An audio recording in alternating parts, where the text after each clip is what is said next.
स्वामी समर्थ। एक दिवस मृत्यू देवतेने आपल्या दूताला धर्तीवर पाठवले। एक स्त्री मरण पावली होती, तिचा आत्मा आणायचा होता। देवदूत आला, पण तिची परिस्थिती पाहून तो गोंधळून गेला। त्याला 3 लहान मुली मृत झालेल्या त्यांच्या आईजवळ बसलेल्या दिसल्या। एक बाळ त्या मृत महिलेच्या स्तनातील दूध पीत होते, दुसरे रडत होते। पुढील व्हिडिओ जाणून घेण्याआधी स्वामींवर विश्वास असेल तर व्हिडिओला लाईक करा आणि कमेंटमध्ये श्री स्वामी समर्थ टाईप करा। आणि तिसरे रडत झोपले होते, त्यांच्या डोळ्यात जवळचे अश्रू सुकले होते। 3 लहान जुळ्या मुली, आई मेली आहे, त्यांचे पिता आधीच मृत्यू झाले होते, कुटुंबात अजून कोणीच नाही, त्यांची काळजी कोण घेईल? त्या महिलेचा आत्मा मी कसा घेऊन जाऊ? जर तुम्ही माझ्या जागी असता तर कदाचित तुम्हीही असेच केले असते।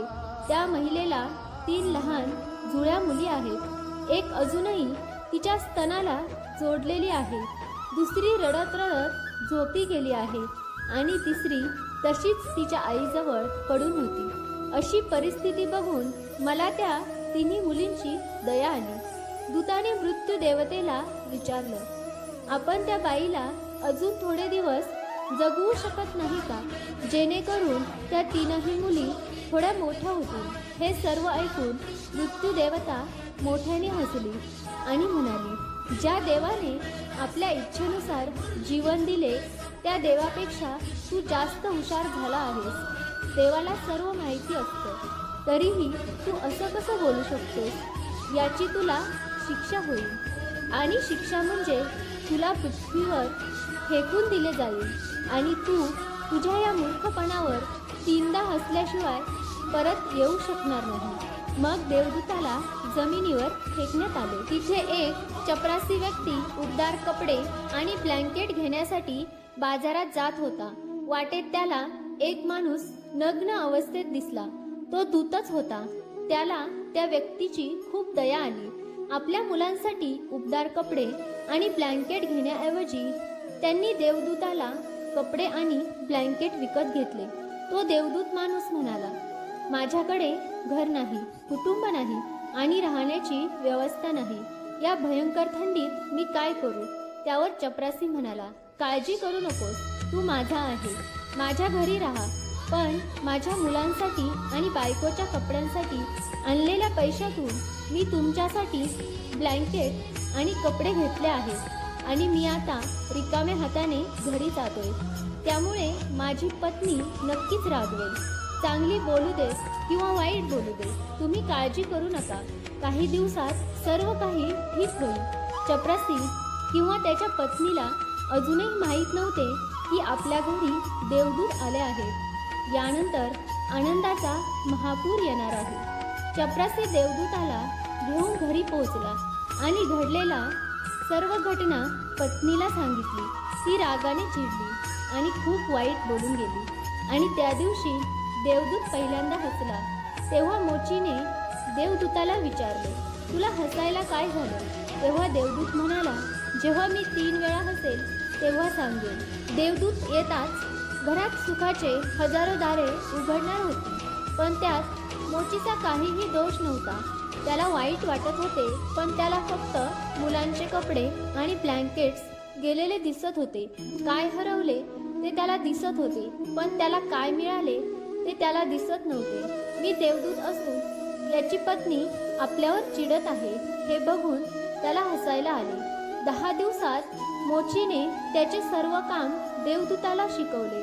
अवघ्या 10 दिवसात आणि अवघ्या काही महिन्यांतच तो खूप चांगल्या प्रकारे चप्पल बनवायला शिकला। त्याची चप्पल खूप प्रसिद्ध झाले। पूर्ण देशभर ही गोष्ट पसरली की असे चप्पल, बूट इतर कुठेही बनत नाहीत। एक दिवस बादशहाचा एक माणूस आला आणि म्हणाला की हे चामडे खूप किमती आणि मौल्यवान आहे, ते सहजासहजी कुठेही मिळत नाही, कोणतीही चूक करू नका आणि सम्राटासाठी यातून बूट बनवायचे आहेत। मी पुन्हा एकदा सांगत आहे, बूट बनवायचे आहे, चप्पल नाही। त्यावेळी अशी प्रथा होती की माणूस मेला की त्याला चामड्याने झाकले जायचे। मोची देवदूताला म्हणाला की चप्पल बनवून तुम्ही चूक करू नका, अन्यथा तुम्ही खूप मोठ्या संकटात पडू शकता आणि हे बादशाहचे काम आहे. पण तरीही देवदूताने चप्पलच बनवले. चप्पल बनल्याचे पाहून मोचीला राग आला. तू आम्हाला फासावर चढवणार असं बोलून काही उचलून तो देवदूताला मारायला लागला. मी तुम्हाला पुन्हा पुन्हा सांगितले होते की चप्पल बनवायची नाही, मग चप्पलच का बनवली? देवदूत पुन्हा जोराजोरात हसला. तेवढ्यात एक माणूस सम्राटाच्या घरातून धावत आला. बूट बनवू नका, चप्पल बनवा, कारण सम्राट मरण पावला आहे. भविष्य अज्ञात आहे, हे त्याच्याशिवाय कोणालाच माहीत नाही आणि माणूस भूतकाळाच्या आधारे निर्णय घेतो. सम्राट जिवंत असताना बूट लागत होती आणि आता मृत झाल्यावर स्लीपरची गरज होती. तेव्हा तो मोची देवदूताची पाय धरून माफी मागू लागला की मला माफ करा, मी तुम्हाला मारले, मला क्षमा करा. पण तो देवदूत म्हणाला, हरकत नाही, मी माझी शिक्षा भोगत आहे. पण तो आज पुन्हा हसला. मोचीने पुन्हा विचारले की हसण्याचे कारण काय?